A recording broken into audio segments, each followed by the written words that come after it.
కొలనుపాక నుండి Aleru market yard వరకు దాదాపు 7 కిలోమీటర్లు తోపుడు బండిపై ధాన్యాన్ని తరలిస్తున్న రైతు. కొలనుపాక నుండి ఆలేరు మార్కెట్ యార్డు వరకు 7 కిలోమీటర్లు తోపుడు బండి మీద ధాన్యం బస్తాలను తరలిస్తూ మణిపాల్ రెడ్డి అనే రైతు వినూత్న నిరసన చేపట్టారు. యాదాద్రి భువనగిరి జిల్లా ఆలేరు మండలం కొలనుపాక ధాన్యం కొనుగోలు కేంద్రంలో పేరుకుపోయిన ధాన్యం కుప్పలు. కళ్లంలో 10 రోజులుగా కాంటా వేసినా ధాన్యం రవాణా చేయడం లేదు, కాంటా వేయడం లేదని తోపుడు బండి మీద ధాన్యం బస్తాలను కాళ్లకు చెప్పులు లేకుండా తరలిస్తూ రైతు మణిపాల్ రెడ్డి నిరసన వ్యక్తం చేశారు. ఇకనైనా ప్రభుత్వం స్పందించి ధాన్యం కొనుగోలు చేపట్టాలని డిమాండ్ చేశారు.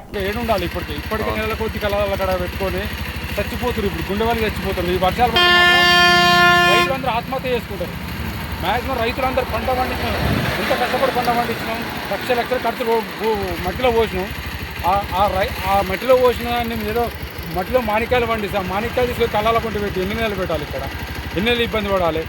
ఆల్రెడీ అప్పటికి 4 నెలలు కష్టపడి పండించిన పంటను అమ్ముకోవాలంటే కూడా కష్టపడితే మేము ఎట్లా బతకాలి, మాకు ఎట్లా మీకు ఇచ్చిన పెట్టుబడి ఎట్లా కట్టాలి, వచ్చిన అడుగుతున్నారు ఎట్లా పెట్టుబడి. బ్యాంకర్లు ప్రతి ఒక్కరు ఇబ్బంది పెడుతున్నారు రైతులను. 2 లక్షల రూపాయల అప్పు ఉంటేనే రైతు తట్టుకోలేడు, ఆత్మహత్య చేసుకున్నాడు పరిస్థితి ఇవాళ తెలంగాణ రాష్ట్రంలో ఉంది.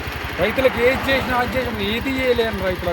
రైతులను ఇబ్బంది పెట్టడం, మోసం చేసుడు తప్ప రైతుల వల్ల గెలుస్తున్నారు, రైతులను ఇబ్బంది పెడుతున్నారు, రైతులను దొక్కేస్తారు, రైతు ఆత్మహత్య చేసుకునే విధంగా ఈ ప్రభుత్వాలు ఉన్నాయి. అధికారులు కూడా అలాగే ప్రవర్తిస్తున్నారు.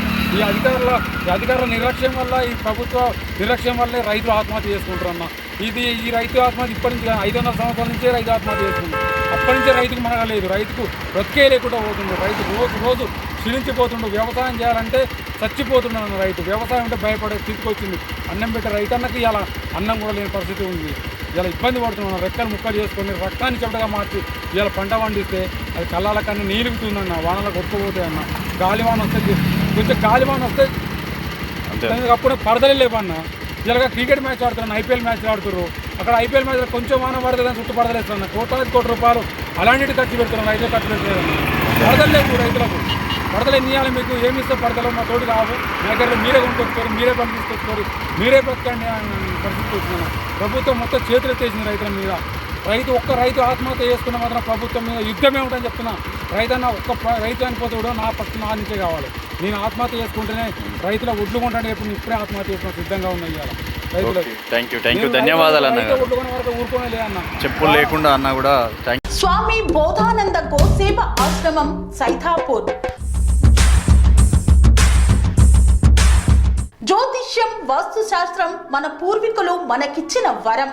దుర్గాదేవి, కాలభైరవ ఉపాసనతో వాక్సిద్ధి పొందిన శ్రీ శ్రీ బోధానందగిరి స్వామివారు మీకు ఎలాంటి సమస్యలున్నా, వాటిలో ముఖ్యంగా ధన నష్టం, ఆరోగ్య నష్టం, భార్యాభర్తల మధ్య గొడవలు, ప్రేమించుకున్న వారు దూరం అవడం, ఎన్ని సంబంధాలు వచ్చినా పెళ్లి ముడి పడకపోవడం, రోడ్డు ప్రమాదాలు, అప్పుల బాధలు, వ్యవసాయంలో నష్టాలు, పెద్దల మాట పిల్లలు వినకపోవడం, ఆరోగ్య శాంతి, గృహశాంతి, మనశ్శాంతి లేకపోవడం, ఇలాంటి సమస్యలు ఉన్నట్లయితే ఒక్కసారి స్వామీజీని కలవండి.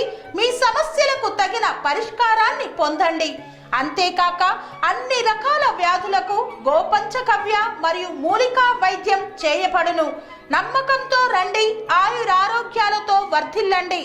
మా అడ్రస్ స్వామి బోధానంద గోసేవ ఆశ్రమం, సైతాపూర్, వీరభద్రస్వామి గుడి దగ్గర, యాదగిరిగుట్ట.